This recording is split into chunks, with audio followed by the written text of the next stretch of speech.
আসসালামু আলাইকুম। এগুলো হচ্ছে আমার শ্বশুর বাড়িতে আম পেড়েছি, অনেকগুলো আম পারলাম। এরপর হচ্ছে কাঁঠাল একটা পাচ্ছি, এটা হচ্ছে তেজপাতা। এই দেখেন কাঁঠাল পাড়তেছি। আমি কখনো ওই কাঁচা কাঁঠাল কখনো রান্না করিনি,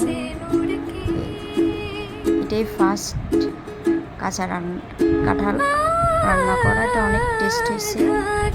দেখেন, এটা তো আমি কাটতে পারি না, আমাদের বুয়া কাটলো, কেটে দিল। অনেক আঠা ছিল এই কাঁঠালে। এরপর হচ্ছে কাঁঠালটা অলরেডি বিচিও হয়ে গেছে। এরপর রান্না করতেছি। ফার্স্টে হচ্ছে অল্প গরু মাংস কষাতে দিছি।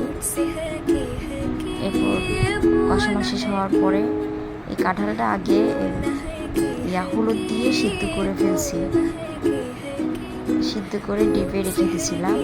এরপর দিয়ে রান্না করলাম।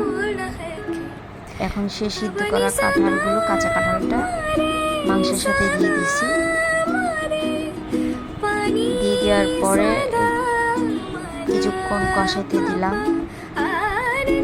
অল্প করে পানি দিছি, পানি দিয়েছি কারণ হচ্ছে একটু সিদ্ধ হওয়ার জন্য।